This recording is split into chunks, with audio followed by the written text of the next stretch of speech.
It begins like so many other stories do, not with a thunderclap or a great spectacle, but with something almost mundane, a municipal project, a restoration effort, the sort of routine maintenance no one in a quiet town pays much attention to. For centuries, the old stone well had stood at the edge of the square, weathered, dry, and largely forgotten. Generations passed it without thought, children daring each other to peek over the moss-covered lip, parents hurrying them along with nervous laughter. To most, it was just another relic of the town's medieval past, picturesque in photographs but functionally useless. But underneath that ordinary surface lay silence. A silence that had been sealed away by water, stone, and time itself. Until the day it was disturbed. The town had decided to drain the well as part of a heritage project, the kind of effort meant to draw tourists and preserve history. Workers arrived with pumps, lighting rigs, and curious onlookers peering in as hoses snaked into the darkness. The water inside had long turned stagnant, an opaque black mirror that gave nothing back when one leaned over it. As the pumps hummed to life, the surface began to swirl. At first, it was slow, uneventful. People drifted away, assuming it was just another laborious task. But those who lingered began to notice something strange. The smell. It rose first as a faint mustiness, the damp odor of things locked away too long. Then it thickened, grew acrid, almost metallic, like rust and rot braided together. Some of the workers gagged as the hose sucked deeper, pulling away decades, centuries, of water that had shielded the well's true contents. The sound of the pump echoed like a heartbeat in the square, and with each gurgle, more of the past emerged. For hours, nothing more than stones, silt, and scraps of debris appeared.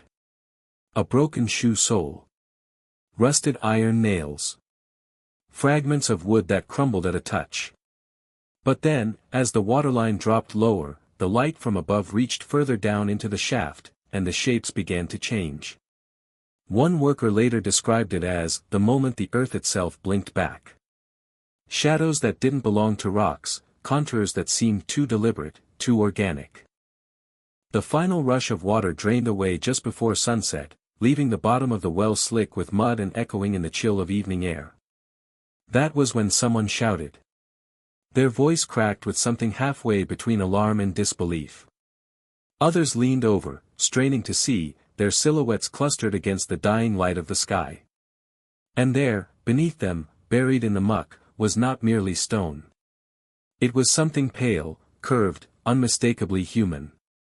At first, no one wanted to say it. The word hung in the air, too heavy to speak aloud. A bone. Perhaps more than one. The mud around it bore outlines, faint but undeniable, as though other shapes waited just beneath the surface. Someone whispered that maybe it was an animal, a deer, a cow that had fallen centuries ago. But no one truly believed that. The well had been locked away too carefully, too purposefully. And even through the grime, the edges of the object below betrayed their secret, it was a skull.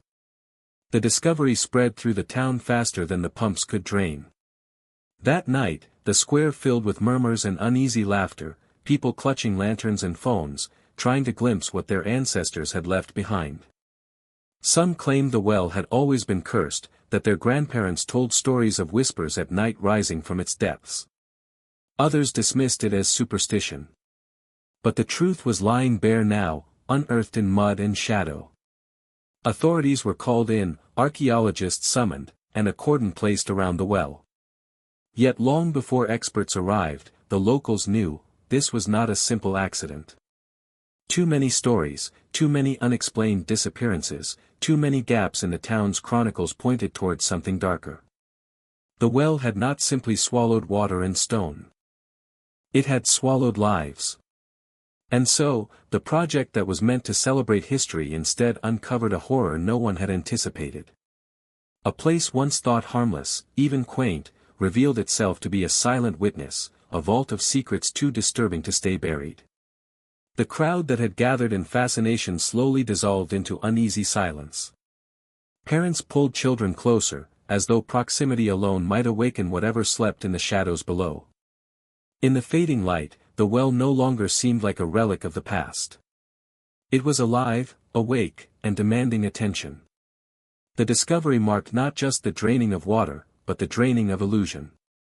Centuries of stillness had ended, and with it came questions no one was prepared to answer. Because beneath the stones, beneath the centuries of neglect, the well had remembered. And now, it would tell its story, not with words, but with bones. And when the last of the water vanished, so did the town's illusions of safety. Every town has its history, but some histories are like scars, they do not fade, they do not heal, and they never allow the living to forget what came before. This small medieval settlement, picturesque on the surface with its cobblestone streets and half-timbered houses, carried such scars. To the casual visitor, it looked like any other quiet European town that time had passed by gently, a place preserved for postcards and tour guides. But the locals knew better. Beneath the veneer of charm lay a story stitched together with silence, plague, and fear. The well at the center of town was not simply a functional structure. In medieval Europe, the well was life itself, a gathering place, a source of survival, and a symbol of community. Yet here, it had always been different. Even in the earliest records, there were whispers about the water's taste, about livestock refusing to drink from it, about children daring each other to lean too close. Town chronicles from the 13th century noted strange incidents, tools lost into the shaft without sound of splash, echoes that did not match the voices cast into it, and the occasional sight of a shape moving far below when no one had poured anything in. During the height of the Black Death in the mid-14th century, this town was not spared. Disease swept through with a cruelty that defied imagination. Families withered away within days, entire streets falling silent. In many places, wells were accused of spreading the sickness, of carrying poisoned water. Here, suspicion burned hottest. Chronicles describe mobs gathering around the well, arguing, shouting, even fighting over whether it should be sealed. One account mentions a priest who declared the well unclean, both in water and in spirit. Yet for reasons not fully explained, it was never bricked up. Instead, it was left alone, used less and less, avoided by most, but never destroyed. It remained, like an open wound. By the 15th century, new fears replaced old ones. The age of witch trials had begun. Women, and sometimes men, accused of consorting with the devil were tried, tortured, and executed in brutal displays meant to purify the community. While the town's official records proudly listed those burned or hanged in the square, there were gaps, names that vanished without verdicts, accusations that simply ended without public punishment. Families whispered that those unaccounted for had been taken to the well. Too shameful to record, too frightening to admit, but easier for the authorities than staging another trial. If someone disappeared, and the well was quiet, people said no more. Generations grew up with stories tied to that dark shaft. Grandmothers told children not to play near it, not only because of the danger of falling, but because the well remembers. Teenagers dared each other to stand beside it at night and listen. Some swore they heard cries rising from below, others claimed to see pale faces glimmering on the water's surface. Most dismissed it as nerves, imagination fed by moonlight. Yet even dismissals carried unease. Why did so many people report the same things? In the archives of a nearby monastery, a chilling marginal note survives, written by a monk around 1478. It reads, "Better to be lost to the well than to stand in the square." Scholars debate its meaning. Was it a comment on private executions, or a grim metaphor for damnation? Either way, it suggested knowledge that no one was willing to write openly. The centuries rolled on, and with them came more disappearances. A merchant's ledger from the 16th century records apprentices who left for errands but never returned. A church register lists baptisms of children whose later marriages or burials were never noted. The gaps are like missing teeth in the body of the town's memory. Some villagers believed the well was cursed, a place where the dead pulled down the living to join them. Others whispered that it was not curse but design, that the powerful of the town had found in it a perfect hiding place for their sins. Even the physical landscape seemed to conspire in secrecy. The well sat just beyond the main square, tucked at the edge where houses leaned in tightly, their upper stories nearly touching. At certain hours of the day, its mouth was cast in permanent shadow, as if the sun itself avoided looking too closely. Children claimed birds would not perch on its rim. Farmers swore their dogs barked whenever they neared it. By the 18th century, the town had grown quieter. Trade routes shifted, plagues receded, witch trials faded into memory. Yet the well remained, unused, unwanted, but still present. Time covered its stones with moss, its water with algae, its history with silence. Visitors to the town found it quaint, the kind of thing that made for charming sketches in travelers' journals. Locals, however, still told stories in hushed voices. It was never just a well. It was something else, something that remembered. When the municipal restoration project began in the present day, many of the older residents protested quietly. They said the well was better left alone, that some things should stay buried. Their warnings were brushed aside as superstition, the remnants of folklore clinging to modern life. After all, what harm could an empty stone shaft cause? What danger could come from draining a little stagnant water? But history had not been erased. It had only been waiting. And now, with the pumps pulling away centuries of silence, the town's darkest stories were about to be tested against reality. Were the whispers only myth? Or had the well truly been a silent accomplice, collecting what no court, no priest, and no record dared admit? The townspeople gathered at the square, their curiosity fighting their unease. As they looked down into the darkening shaft, they felt the weight of centuries pressing back. Because if the well had indeed been swallowing secrets all this time, the water draining away would not just reveal the bottom of a stone pit. It would reveal them. The morning after the draining, the well no longer looked like a relic of the past. It looked like an open wound. Floodlights had been rigged up around its circular mouth, harsh white beams cutting into the gloom where water had once concealed everything. The bottom shimmered with slick mud, black and viscous, disturbed only by the occasional drip of residual water seeping through stone.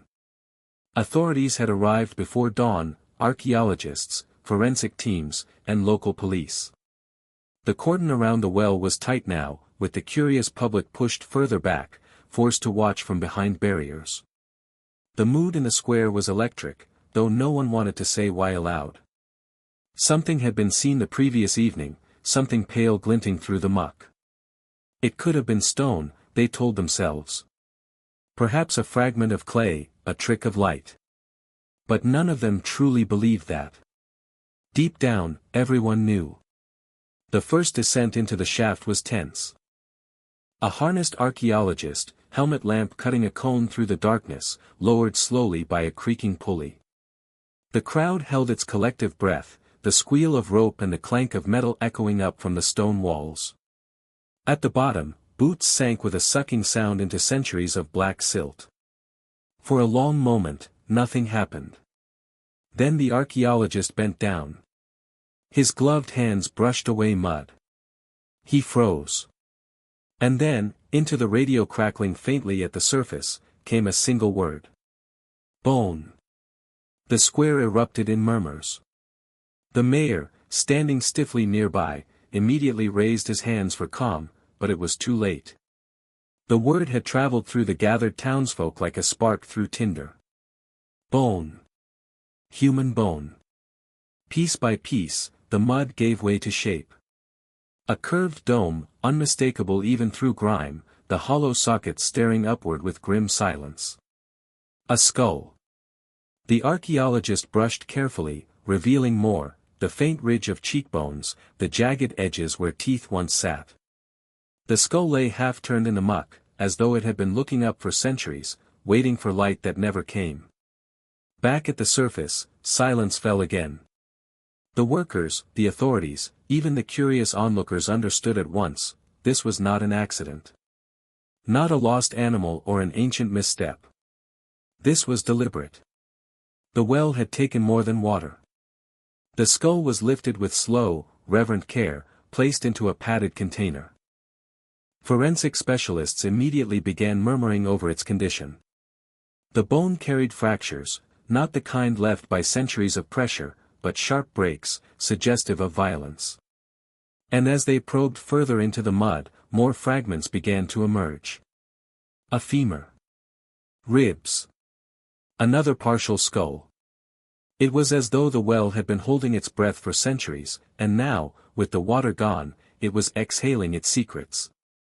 Archaeologists knew at once what this meant. The well was no simple sight. It was not a single grave. It was a repository. A place of disposal. But of what? Theories came in whispers. Some said plague victims, discarded in fear when townsfolk could no longer bury their dead in consecrated ground. Others whispered darker things, executions, sacrifices, murders long erased from record. The bones offered no answers yet, only questions. As the team dug deeper into the mire, skeletal positions became clearer. One set of remains lay in a twisted pose, arms drawn unnaturally close to the chest, legs splayed awkwardly. Another skeleton appeared face down, half buried beneath stones. These were not the tidy, careful burials of people honored in death. They were discarded. Dumped.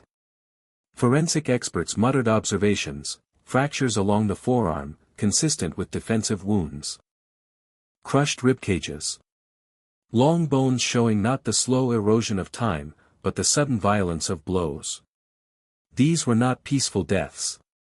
The well had been a site of violence, and the mud had preserved every silent scream.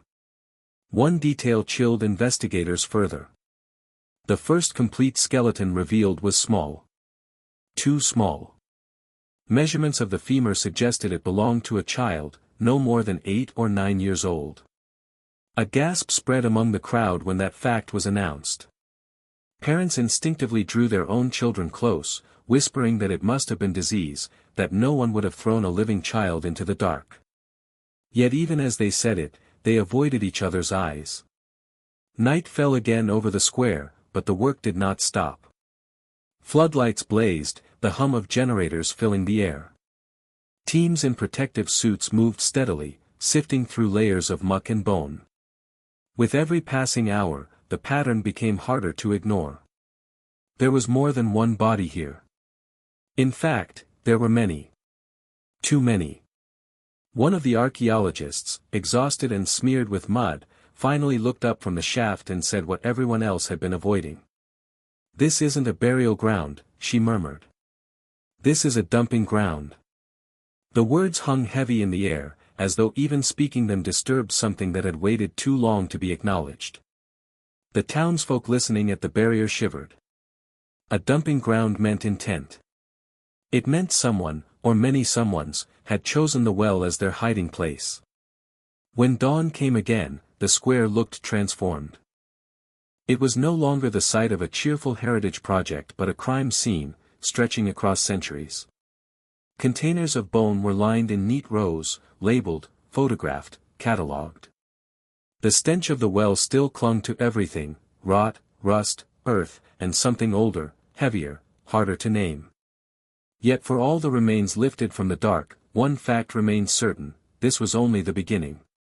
The first bones had emerged, but the well was deep. Layers of mud still waited, and with them, more secrets. No one could guess how many lay below, how far back they went, or why they had been cast down. But one thing was clear: the skull that had first stared upward through the mud had not been alone. The well was full of witnesses, and their story was only starting to be heard. And what they would find next proved this was no ordinary burial. The work that began with mud and bone soon shifted towards something far more intimate. The archaeologists had expected fragments, perhaps the scattered remains of a plague pit. What they had not expected was the sheer number of individuals, men, women, and children, all buried together beneath the centuries. Each skeleton that emerged from the well came not only with fractures and scars, but with questions. Who were they? Why had their lives ended here? Forensic reconstruction began almost immediately. In a sterile tent pitched beside the square, experts laid out each set of bones with meticulous care, reassembling the lives that had been reduced to fragments. Outside, the town buzzed with speculation, but inside the tent, silence reigned. The sound of brushes whisking dirt from bone, the scribble of pens across notebooks, the soft click of cameras, these became the soundtrack of revelation. The first complete skeleton to be reconstructed was that of a young woman. Her bones suggested she had been in her late teens or early 20s at the time of death. Her skull bore fractures across the temple, consistent with blunt force trauma, as though she had been struck violently before being discarded. Forensic artists, using 3D scans and tissue depth markers, began the painstaking process of reconstructing her face. Slowly, features emerged, cheekbones, the line of a jaw, the soft rise of lips. When the digital rendering was complete, a young woman looked out from the screen, her expression neutral, her eyes eerily alive. She was given no name, but in that moment she became real. She had walked the streets of this very town, had laughed, cried, lived. And someone had decided she would end her days in darkness at the bottom of a well. Another skeleton, smaller and more fragile, revealed a child of no more than 6. The little one's bones told a different story, not of a sudden blow, but of prolonged suffering. Growth plates showed stunted development, evidence of malnutrition. Ribs bore lesions suggesting long-term illness. Yet the most disturbing detail came from the skull, fractures consistent with deliberate trauma, the kind that could not be explained by accident. Someone had ended this child's life violently. Parents watching from behind the curtain wept when this was announced. It was no longer abstract history. It was a child, perhaps once like their own, silenced and thrown away. Then came the skeleton of a man, broad-shouldered and tall for his time. His bones carried the marks of labor, thickened muscle attachments, healed fractures on the arm, calluses embedded into the bone itself. Yet his injuries at death were unmistakable, cuts along the ribs, as if from a blade. His skull bore a sharp, deep wound across the back, the kind inflicted from behind, when a man had no chance to defend himself.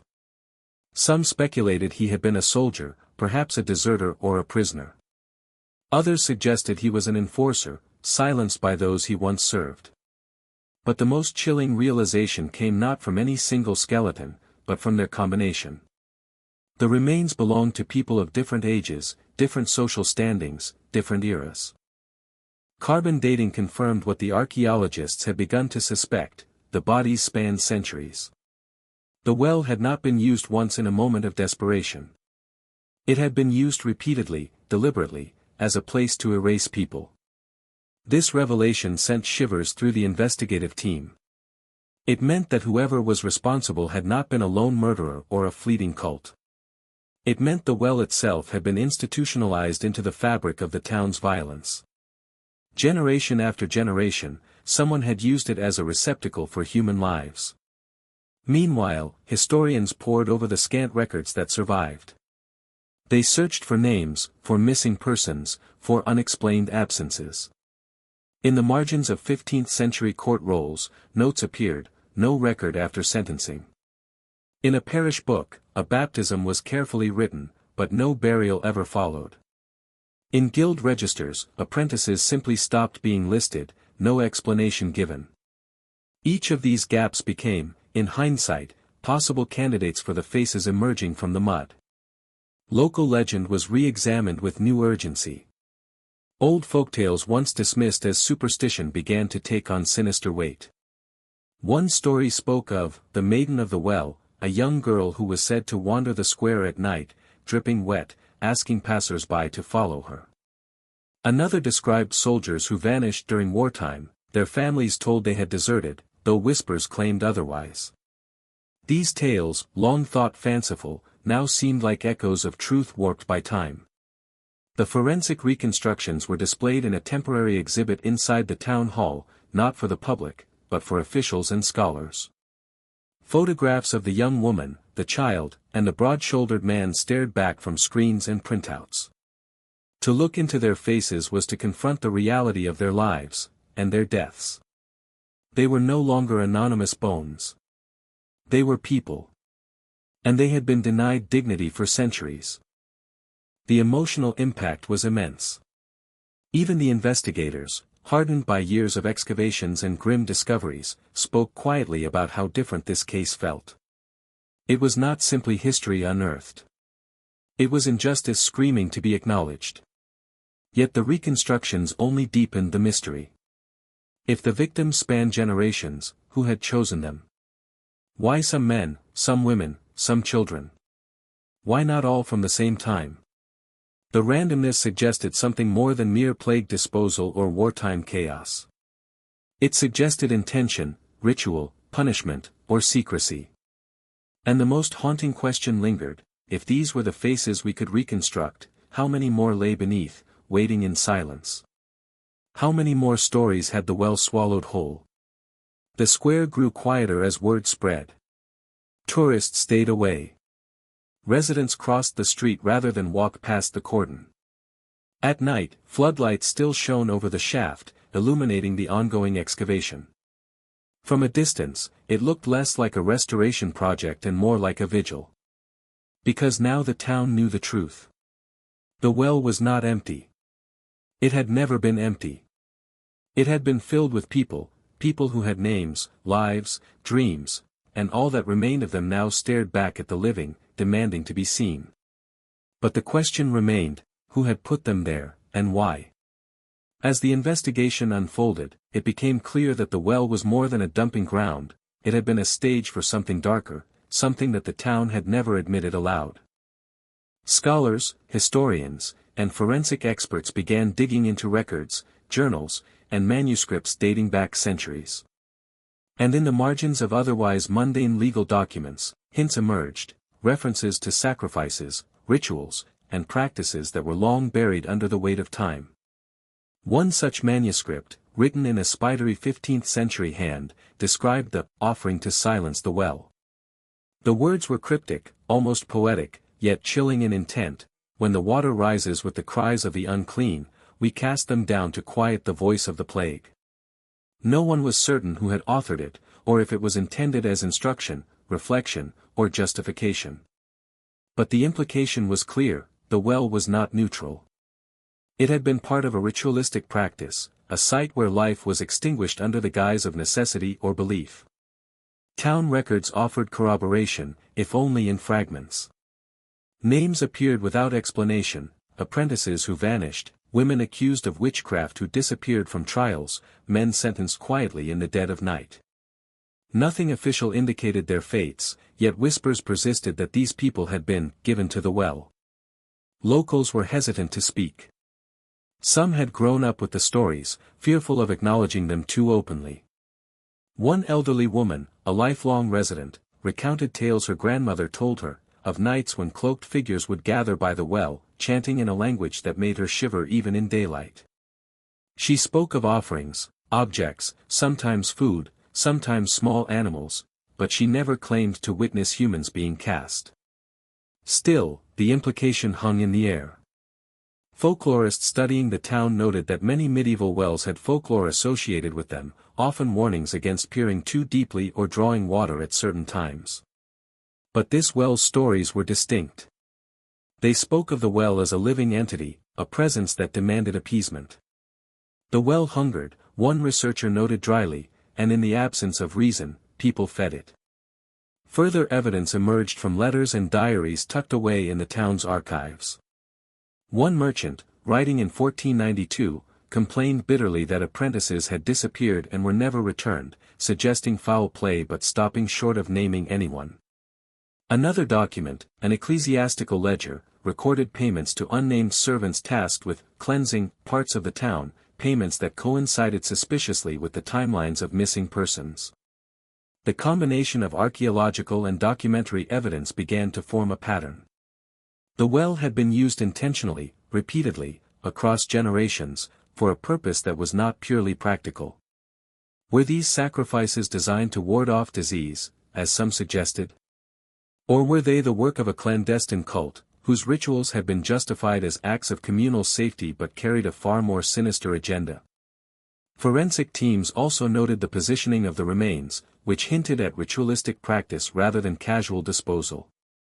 Skeletons were sometimes aligned in a particular manner, often with the skulls facing toward the center of the shaft, as if an unseen observer demanded attention. Objects found alongside certain bodies, small iron implements, fragments of cloth, even tiny carved figurines, hinted at ceremonial significance. These were not random acts of violence, they were deliberate, methodical, and perhaps codified over time. Local historians were divided. Some argued that the victims were casualties of superstition, sacrificed to prevent plagues or disasters, a practice not uncommon in medieval Europe. Others contended that the town's authorities, the lords, priests, and guild leaders, had orchestrated these deaths to eliminate inconvenient individuals. Whichever explanation was true, the consistency of the practice was undeniable. The well was more than a hole in the ground, it was a repository of centuries-old fear, power, and secrecy. The whispers of rituals did more than disturb the investigators, they unsettled the townspeople. At night, some claimed to hear the faintest echo of chanting in the square, carried on the wind, or the subtle sound of dripping water that seemed too deliberate to be ordinary. Tourists avoided the area, and the local council debated whether to continue the excavation. Yet the experts insisted, the truth, however dark, could not remain buried. Then came a breakthrough. An archaeologist noticed faint markings on one of the stones lining the well's interior, symbols etched deeply, obscured by centuries of grime. While their meaning remained uncertain, the shapes resembled those found in medieval grimoires, texts associated with rituals to summon or banish unseen forces. The symbols were not decorative, they were intentional, a silent testament to practices long forgotten. Some of the team speculated that the well had been seen as a gateway, a conduit between the living and forces beyond comprehension. Sacrifices might have been intended to close this gateway, to keep evil contained, or perhaps to appease whatever spirits were believed to inhabit the depths. Others rejected this, preferring more practical explanations, disease control, secret executions, punishment for perceived crimes. But even the practical explanations required a chilling level of organization and secrecy. As the day wore on, the tension mounted. Every new skeleton unearthed seemed to confirm what the manuscripts suggested. Children, men, and women had been thrown into the well in ways that were deliberate, arranged, and deliberate once more. The patterns indicated that the town, for centuries, had allowed fear, superstition, and possibly malicious intent to dictate life and death. Yet the more evidence accumulated, the more questions multiplied. Who had initiated this practice? Had it begun with plague fears, with a desperate community trying to survive? Or had a hidden cult or group of authorities institutionalized it, turning the well into a tool of terror?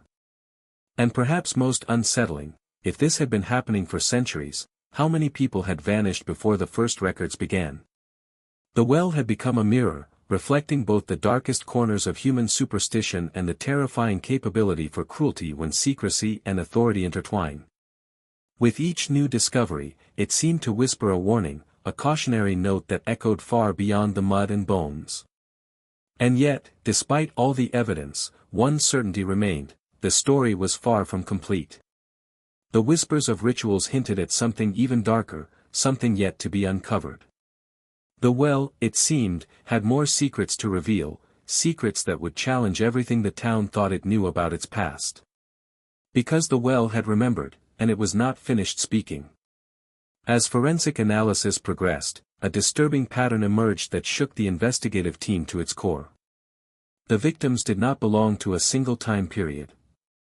Carbon dating revealed that the well had been used across generations, spanning the 14th, 15th, and 16th centuries, with some remains even hinting at later decades. This was not an isolated incident, nor a single tragic accident. The well had served as a repository for centuries, an unbroken chain of disappearance that echoed through generations. Historical records, once thought mundane, now revealed their horrifying relevance. Parish registers, census documents, and guild rolls all contained anomalies. Apprentices who vanished without explanation. Children whose baptisms were recorded, yet whose deaths were never noted. Young women engaged to be married who never arrived at their weddings. These gaps, previously dismissed as clerical errors, now suggested that entire families had suffered sudden, unrecorded losses. Each disappearance could correspond to a life thrown into the well, unaccounted for and deliberately erased. Forensic teams noticed particularly disturbing details in the skeletal remains. Some showed signs of restraint, marks on wrists and ankles that suggested bindings. Chains, inferred from the patterns of abrasion and positioning, indicated that some victims had been immobilized before being submerged in mud and water. The implications were chilling. These people had been alive when cast into the well. They had struggled, fought, perhaps screamed. The mud had preserved the evidence of their final, desperate moments. One skeleton in particular drew intense scrutiny. It belonged to a young woman, her arms bent unnaturally, as if held by iron or rope. Her legs bore evidence of restraint as well. Forensic reconstruction suggested she had been conscious as she was lowered into the depths. Nearby, the remains of another victim, a child, displayed similar markings. Medical examiners speculated that some victims may have been left alive for a period before death claimed them, perhaps as part of a ritual or punishment. Local historians began piecing together the human stories behind the bones. Letters from grieving families, long overlooked, suddenly gained new significance. One merchant's journal recorded the disappearance of an apprentice named Johann. The entry was brief: he failed to return today. His duties remain undone, and the Lord's men have not spoken of him again.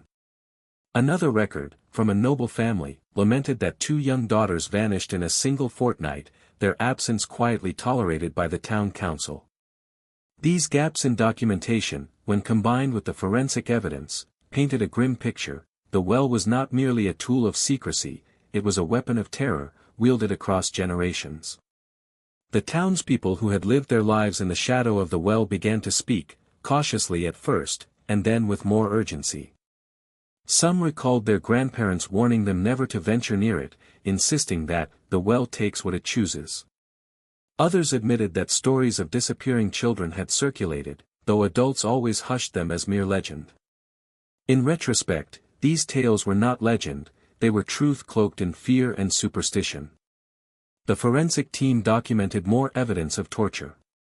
Marks on ribs, crushed skulls, and fractured limbs were inconsistent with accidental falls. Some fractures showed clear signs of weapon use. A set of remains suggested prolonged confinement, with spine curvature indicating years of strain or compression. These victims had not been simply discarded, they had been deliberately harmed, restrained, and thrown into darkness.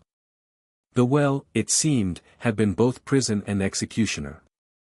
Archaeologists also discovered small artifacts alongside the skeletons, rusted shackles, fragments of chains, and worn leather straps. Each object told a story of captivity, of lives controlled and extinguished.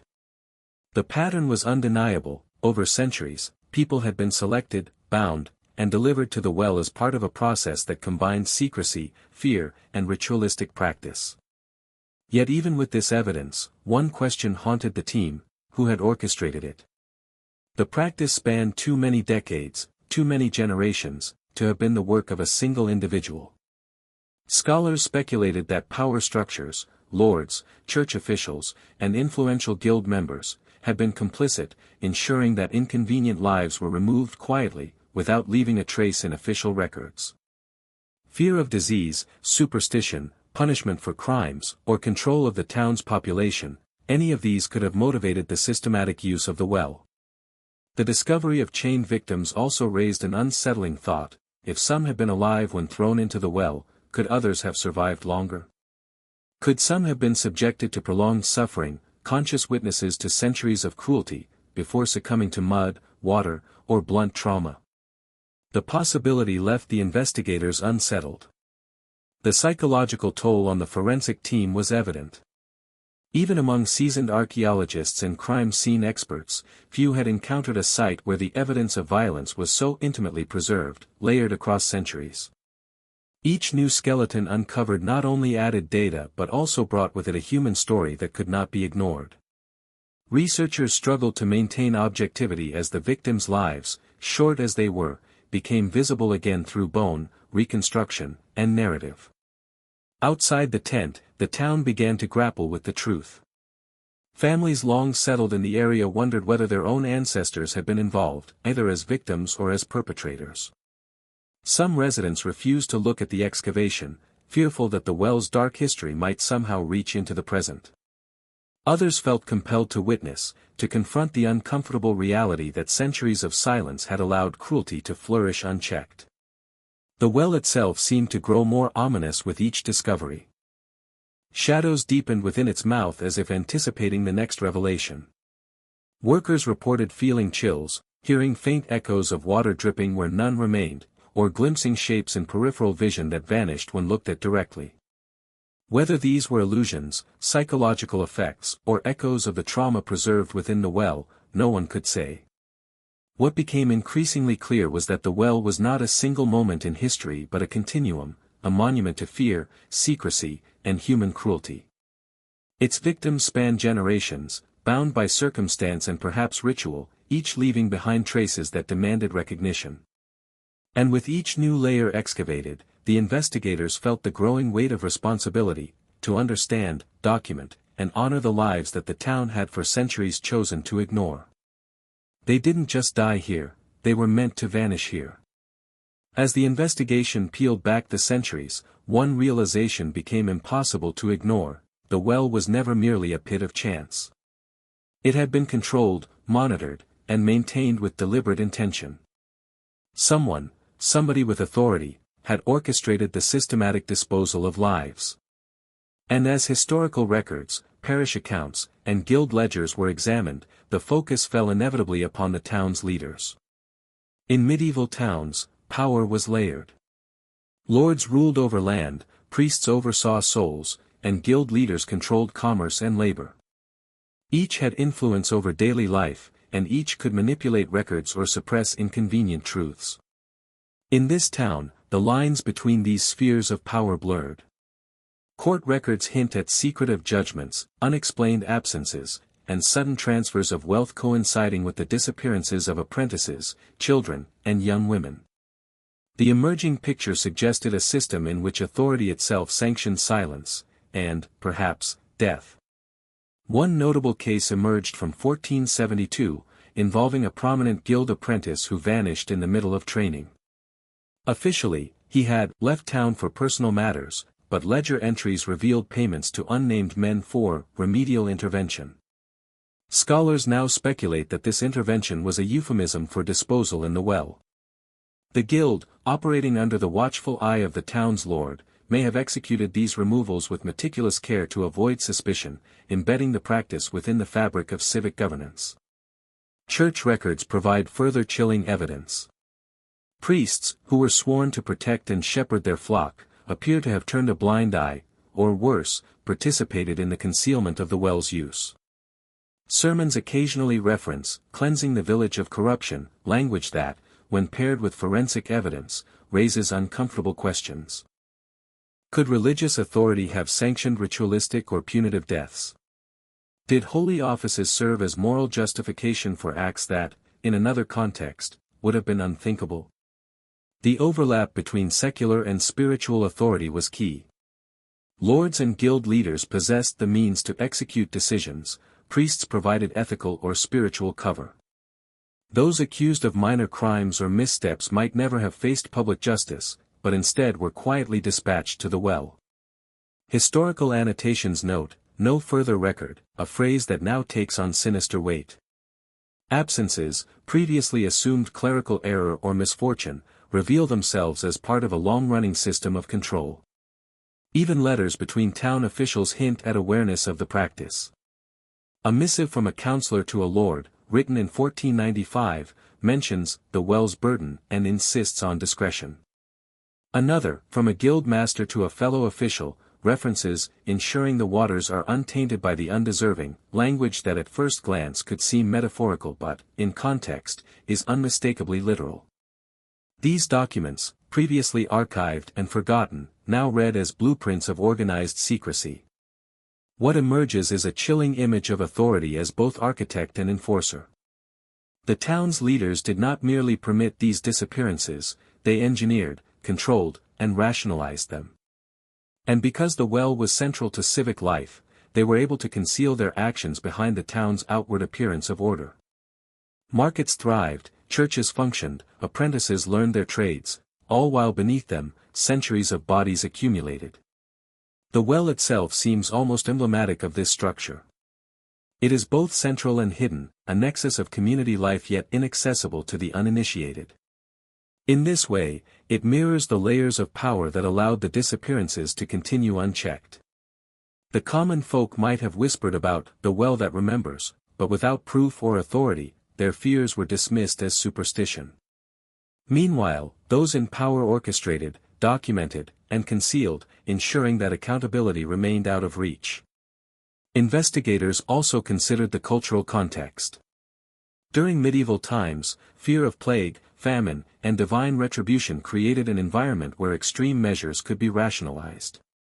Authority figures could claim that removing undesirable individuals protected the town, maintained moral order, or preserved divine favor. The ethical boundaries of life and death blurred, allowing systemic abuse to persist for generations. Yet even within this framework, the human cruelty of the practice is undeniable.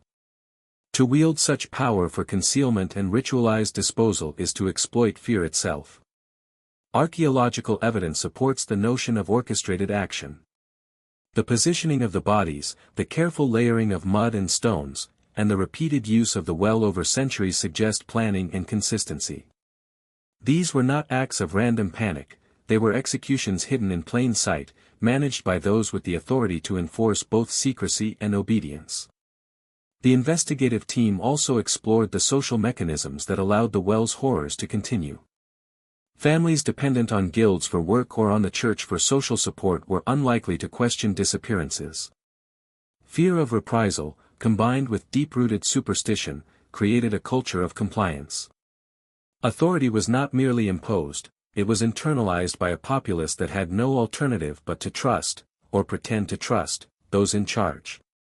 This realization cast the well in a new light. It was not merely a receptacle of human remains, it was a monument to the intersection of power, fear, and secrecy. Each skeleton, each fragment, was a testament to authority's capacity to manipulate, conceal, and control. And because these practices spanned generations, the well became a historical archive of human cruelty, preserved in mud, stone, and bone. The psychological weight of this discovery was enormous. Investigators found themselves grappling not only with the evidence of centuries-old crimes but also with the broader implications, how communities enable evil when authority goes unchecked, and how systems of power can perpetuate suffering quietly, invisibly, for generations. The well was both a literal and figurative pit of authority, swallowing lives while simultaneously sustaining the facade of order above. Residents of the town reacted with a mixture of horror, disbelief, and reluctant fascination. Families traced their own genealogies, questioning whether ancestors had been complicit or victims. Scholars debated the ethical responsibility of modern authorities to acknowledge and memorialize centuries of injustice. And everywhere, the well loomed, an enduring, silent witness to acts that were as bureaucratically methodical as they were horrifyingly personal.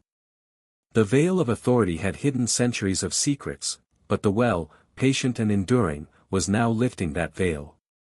By the time investigators reached the deeper layers of the well, the excavation had transformed from an archaeological dig into a forensic investigation of almost cinematic intensity.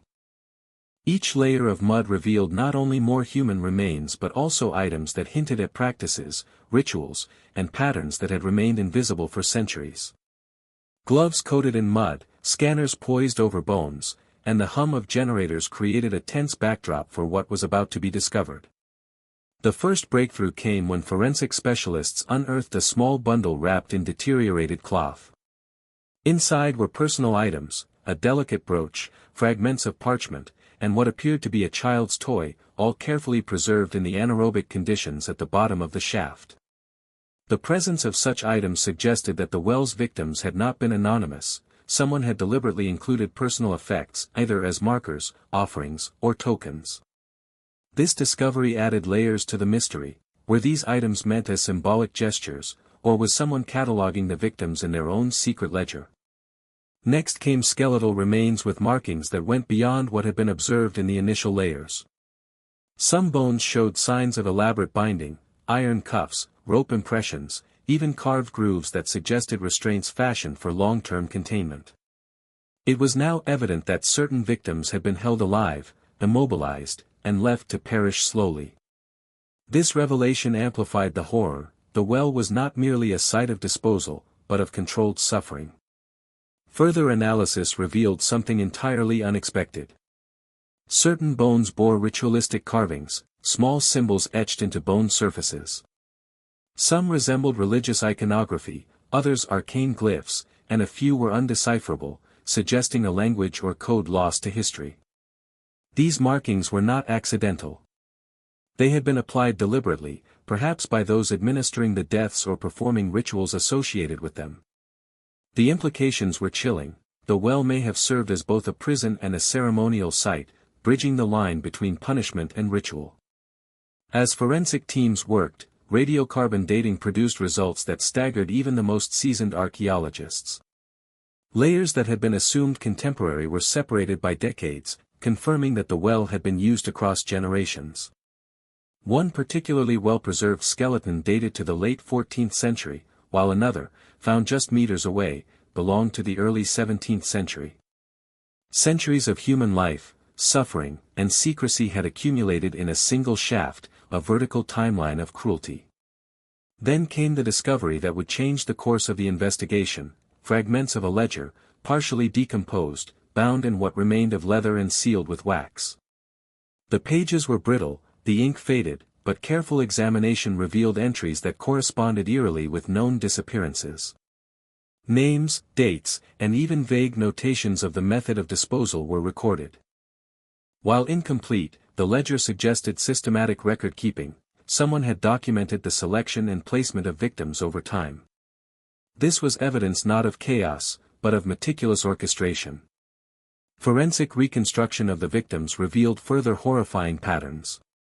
Injuries were consistent with targeted blows, strangulation, or long-term restraint. Small children bore signs of malnutrition alongside deliberate trauma.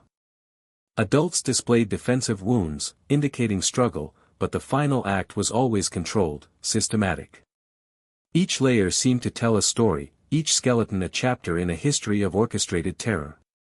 Adding to the intrigue were the personal effects interspersed among the remains: fragments of letters, jewelry, and tools. Some of the objects had inscriptions, initials, or symbols matching those on the carved bones.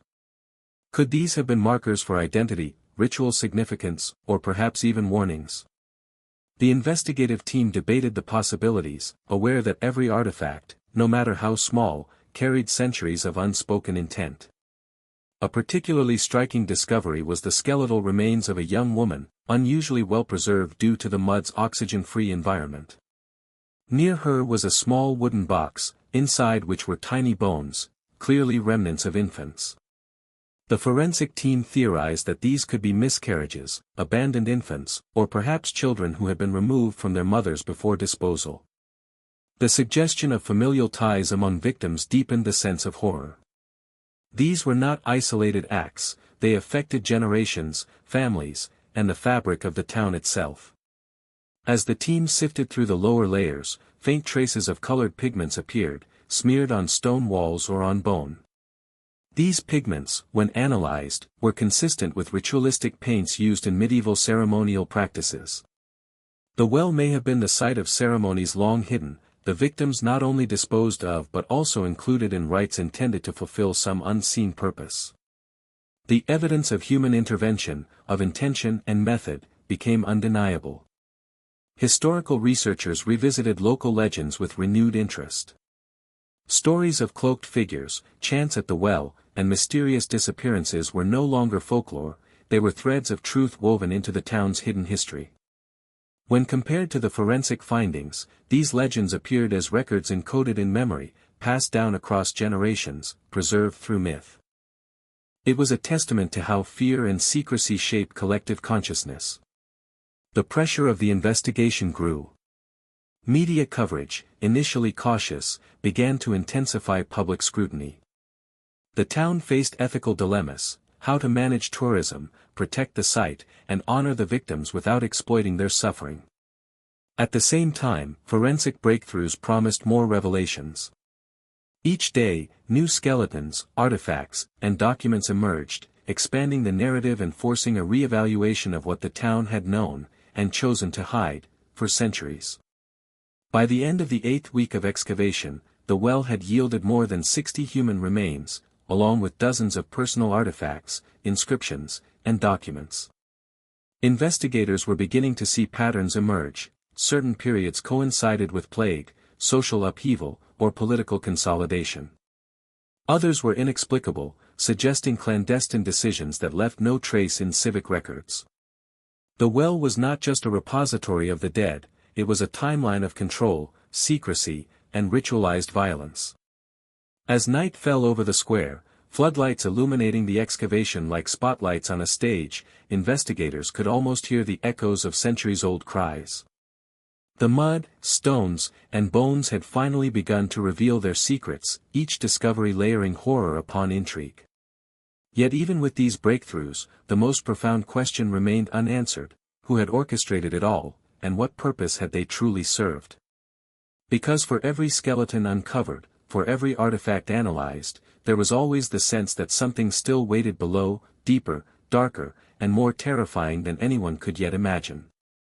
The deeper layers of the well were beginning to speak in a way that was impossible to ignore. Forensic breakthroughs, historical records, and the pattern of disappearances all pointed to something far more deliberate than anyone had imagined. The well had not merely been a dumping ground. It had been controlled, systematically and meticulously, for centuries.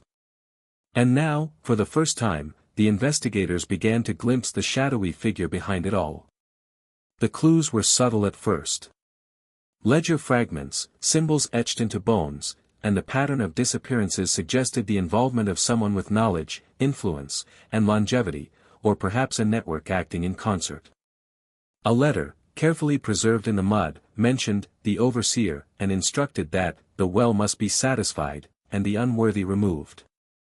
The language implied authority, oversight, and the deliberate curation of victims. This was not random cruelty, this was calculated control. Cross-referencing historical records revealed a recurring name, an enigmatic figure who appeared intermittently across centuries in different roles, as a guild master, as a town councillor, as a patron of the church. Each appearance coincided with a cluster of disappearances, recorded vaguely in logs as unaccounted for. The pattern was too precise to dismiss.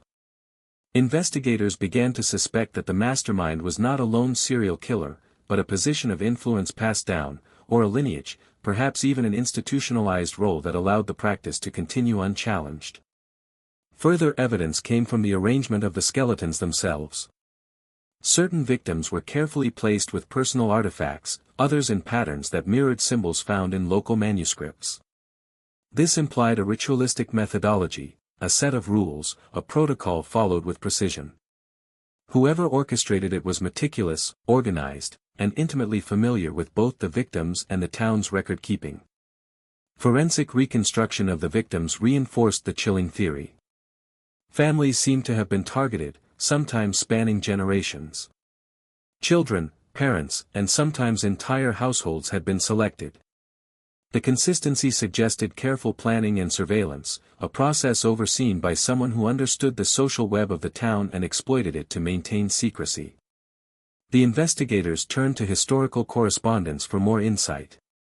Letters exchanged between church officials and civic leaders discussed the burden of the well and emphasized discretion above all else. One missive, written in 1532, instructed, "Ensure the next selection is discreet. The well must remain untainted, and the eyes of the common folk blind to its purpose." The chilling clarity of these instructions implied a long-standing hierarchy enforcing a dark tradition. Patterns in the placement of victims suggested the mastermind's signature. Children were often positioned near the top layers, women in intermediate strata, men toward the base. Symbols carved into bone or stone repeated in similar sequences, almost as if encoding a message or ritual structure. The consistency across centuries indicated a standard operating procedure, one preserved despite changes in leadership and governance. Experts speculated that the mastermind, or masterminds, relied on both social authority and fear to perpetuate the system. Townspeople, bound by superstition, obedience, or economic dependence, were unlikely to question disappearances. The combination of authority, ritual, and secrecy created a perfect mechanism for controlling human life and death without leaving an overt record. Then came the forensic twist that pushed the investigation into uncharted territory. DNA analysis of the skeletal remains revealed familial connections spanning generations. Some of the victims were related, siblings, parents and children, even distant cousins. The revelation was staggering. The well had not only functioned as a tool of disposal but also as a weapon against lineage, disrupting family continuity and instilling fear across generations. Whoever orchestrated it had intimate knowledge of genealogy and social networks, reinforcing the theory of an institutionalized or hereditary mastermind. Historians cross-referenced this genetic data with parish registers and town ledgers. Names vanished, dates aligned, and patterns solidified. It was as if someone, or some office, had maintained a ledger across generations, ensuring that each disappearance remained unaccounted for. The well was no longer just a repository of bodies, it was a record of the deliberate manipulation of life and death, and the mastermind was the keeper of that record. The investigative team pieced together a plausible scenario. In the 14th century, the practice may have begun under the guise of disease control or punishment. Over decades, authority figures, the lords, guild leaders, and clergy, co-opted it for their purposes. As centuries passed, the practice became institutionalized, evolving into a dark tradition, a secret hierarchy maintaining the well as both execution ground and archive. The tension among the investigative team reached a peak when a particularly well-preserved skeleton was found with a fragment of parchment still clutched in its hand. The writing, barely legible, referenced the overseer's line and demanded obedience to the ritual. Scholars interpreted this as confirmation that the role of mastermind was hereditary or passed down through trusted ranks. The well overseer was not merely a figure of authority but a position of responsibility for orchestrating and preserving centuries of human disposal. The revelation sent shockwaves through the town and the investigative community. For centuries, the well had functioned as a mechanism of control, its existence hidden beneath layers of mud, secrecy, and authority. The mastermind, or line of masterminds, had operated with precision, combining fear, ritual, and social leverage to eliminate victims while keeping their actions invisible. And yet, despite the growing clarity, the most haunting truth remained: the mastermind's identity, buried in history, would likely never be fully known. Names, titles, and positions changed, but the structure endured. The well itself was the constant, a silent witness to the perpetuation of cruelty, the living archive of power exercised unchecked. For the investigators, for the town, and for the centuries of victims, the truth was both horrifying and incomplete: the mastermind had remained hidden, even while orchestrating the unthinkable. The deeper the excavation went, the more the well revealed about the lives it had swallowed. Forensic breakthroughs, archival documents, and ritualistic markings combined into a narrative of horror and meticulous design. Yet it was not merely the scale of deaths that gripped investigators, it was the human stories behind them. Each skeleton, each fragment, became a voice, a whisper of life cut short, echoing across centuries. One of the most shocking revelations came from a cluster of remains that suggested a multi-generational family had been targeted. A mother and two children, their bones arranged in close proximity, showed evidence of restraint and trauma. The mother's arms bore deep abrasions from shackles, while her children displayed fractures consistent with forced immobilization. Forensic reconstruction suggested that these deaths were not sudden but prolonged, an act designed to instill fear across generations and assert the power of those who controlled the well. DNA analysis confirmed the family link, tying together multiple sets of remains found in different layers. The realization struck hard: the well had been used not only to dispose of inconvenient lives but also to terrorize families systematically. Investigators theorize that this may have been intended as both punishment and warning, a grotesque method of social control disguised as ritual or civic duty. Among the artifacts recovered, several items hinted at survival: fragments of cloth, scraps of writing, and faint remnants of personal effects.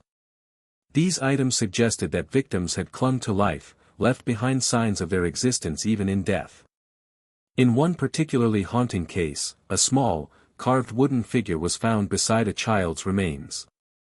It appeared deliberately placed, perhaps as a talisman, perhaps as a message. Its presence added an eerie intimacy to the well, suggesting that victims, even in their final moments, had attempted to assert their humanity. Local historians and folklorists revisited tales long dismissed as superstition.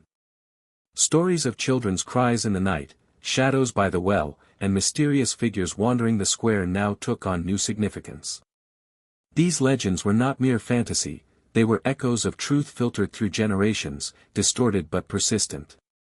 The well had been remembered, feared, and mythologized precisely because of its enduring role in human suffering. The investigative team also discovered signs that some victims had attempted to resist, to leave marks for the living to find. Scratches on the stone lining, faint indentations suggesting clawing at chains or walls, even remnants of messages carved into artifacts, all suggested moments of desperate defiance. The realization that some had tried to survive, even in a near-impossible situation, humanized the victims further, making the emotional impact of their deaths even more profound.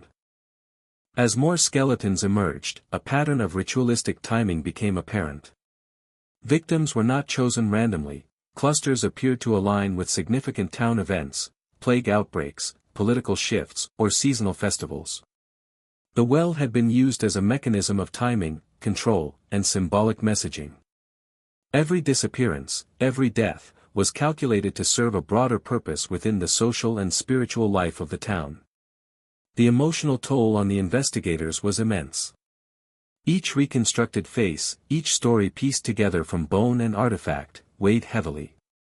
The young woman whose skull had been fractured, the child with evidence of malnutrition and abuse, the multi-generational family, all were no longer abstractions.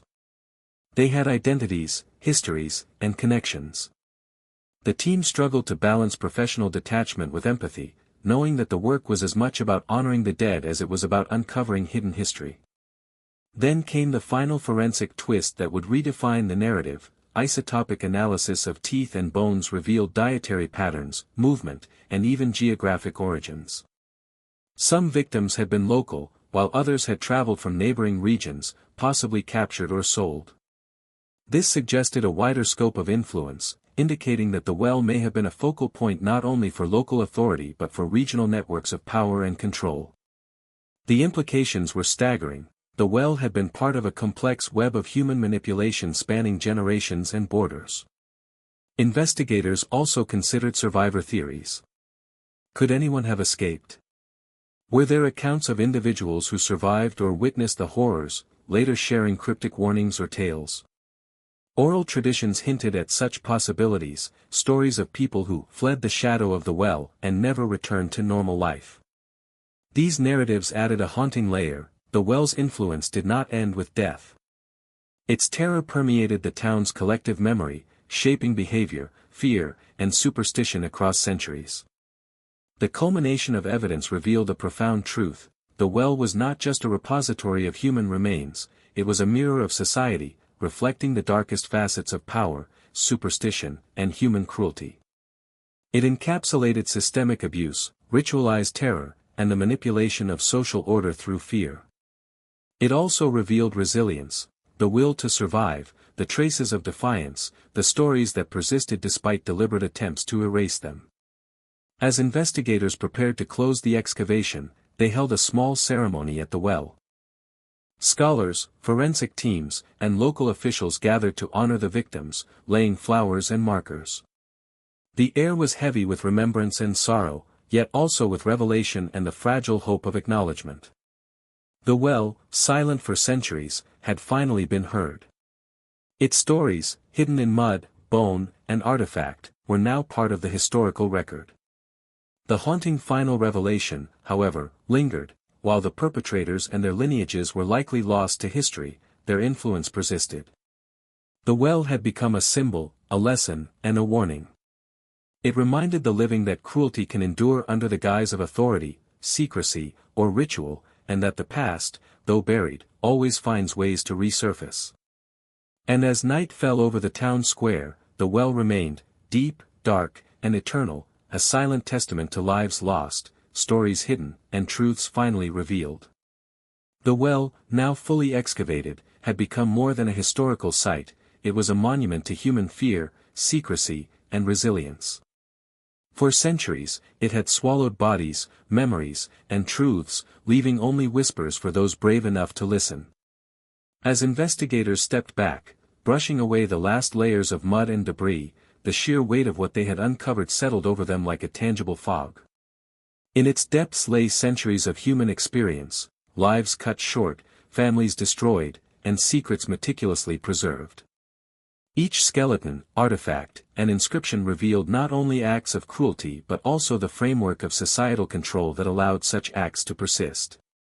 The town had been complicit, whether through fear, obedience, or silence, and the well had silently chronicled this dark interplay between authority and the powerless. Forensic teams, historians, and archaeologists worked side by side one final time, carefully documenting the last fragments of evidence.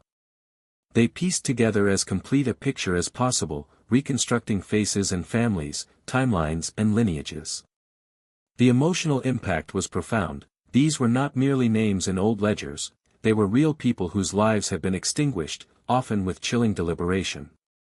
The well had preserved their stories, waiting for centuries until science and curiosity finally brought them to light. Local residents, initially hesitant, gathered for a final viewing, their reactions a mixture of awe, horror, and reflection. Older generations remembered tales from their childhood, stories long dismissed as superstition. Now, confronted with physical evidence, those stories took on new significance. Children had vanished, apprentices had disappeared, and yet no one had dared speak aloud for fear of reprisal. The well had been both guardian and executioner, an institution of silence that had outlasted generations. Experts reflected on what the well symbolized. Beyond the bones and artifacts lay lessons about human nature, how power can corrupt, how secrecy can perpetuate cruelty, and how communities, even unknowingly, can enable horrors to continue. At the same time, the well spoke of resilience, of human traces, of carvings, of objects left behind in the hope that someone might remember. These fragments of humanity persisted against unimaginable odds, whispering across centuries that even in the face of darkness, life asserts itself. The investigators considered the broader implications. Could history have been different if someone had spoken out? Could families have been spared, victims rescued, or rituals prevented? These questions, unanswerable yet persistent, hung in the air like the faint echo of water dripping from the well's depths. The well's lessons were clear: vigilance against secrecy and unchecked authority is not optional, it is essential. As the sun dipped below the horizon, casting long shadows across the town square, the well seemed almost to breathe. The light danced on its edges, illuminating the marks, the inscriptions, and the artifacts that had survived. It was a silent, enduring witness to centuries of human action, both vile and fragile. The townspeople, investigators, and scholars alike felt the weight of history in that moment, as though the well itself demanded acknowledgement, respect, and remembrance. The final reflection was haunting. For all that had been discovered, the well still held secrets beyond comprehension. Some records had decomposed, some inscriptions were illegible, and some artifacts were too fragile to recover. The well, eternal and unyielding, would always retain a measure of mystery.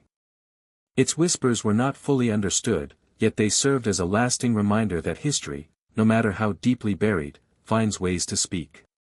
In a symbolic gesture, the team left a small memorial at the well's edge, a plaque acknowledging the lives lost, the families affected, and the lessons to be remembered. Flowers were placed, and for a moment, the town seemed to pause, collectively confronting its shadowed past. The well, silent yet present, had finally been recognized not as a pit of shame but as a repository of truth. And as night settled over the square, the water no longer merely reflected the sky, it reflected history itself. The well's last whisper was not just a story of death, cruelty, and secrecy. It was a warning, a testament, and an invitation, to remember, to honor, and to listen, lest the silence be repeated in another time, in another place.